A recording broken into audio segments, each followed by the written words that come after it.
hanya supaya dirinya bisa berkuasa. Untung dia gagal. Coba dia jadi presiden. Bisa berkembang lagi kelompok radikal itu persis seperti 10 tahun masa pemerintahan SBY, di mana kelompok itu makin menguatkan akarnya karena dirangkul oleh pemerintah.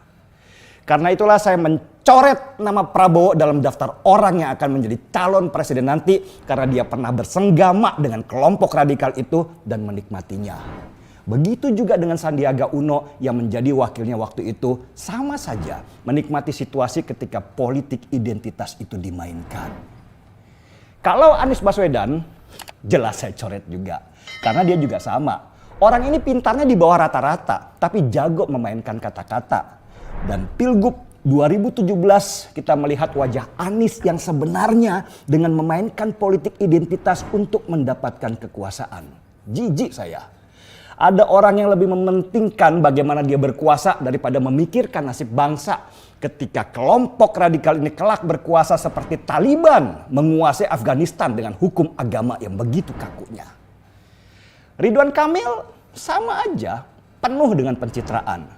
Dan saya rasa Ridwan Kamil lah penerus SBY dengan gaya yang sama.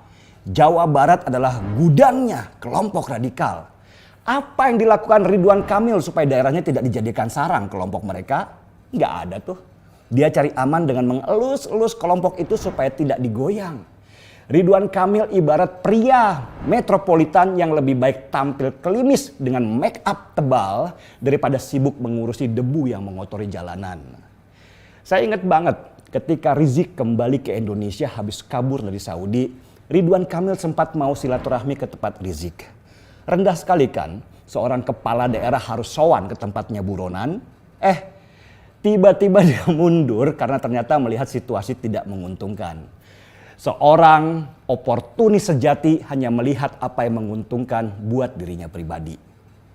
Dan dari 5 besar calon presiden yang selalu menempati survei teratas, saya hanya punya Ganjar Pranowo. Bukan karena dia dari partai PDI Perjuangan. Bukan karena saya kenal, bukan juga karena saya pengen dapat jabatan.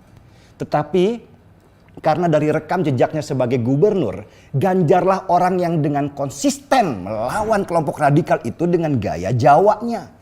Dia tidak frontal, tapi tindakannya terukur dan tegas. Dia mengumpulkan seluruh kepala SMA dan SMK negeri seluruh Jawa Tengah dan memaksa para kepala sekolah itu untuk menandatangani fakta integritas.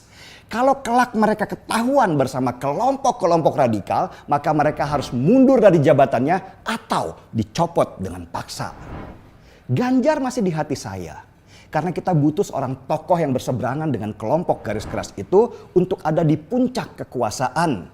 Karena kalau kita punya presiden yang nantinya kerjaannya merangkul kelompok radikal, percayalah Indonesia akan hancur dalam waktu dekat. Dan ketika saat itu terjadi, kita tidak akan mampu mencegahnya.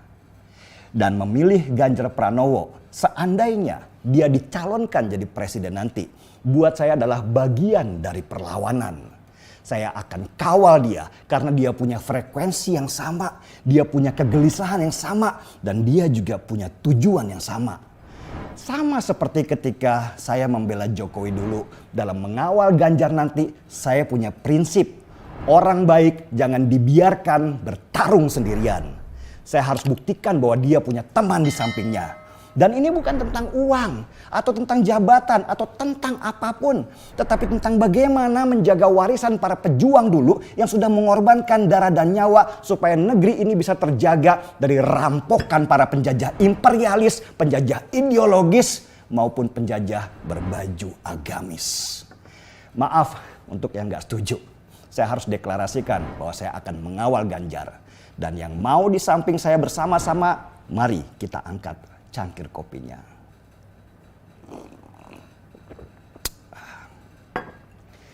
Gaspol!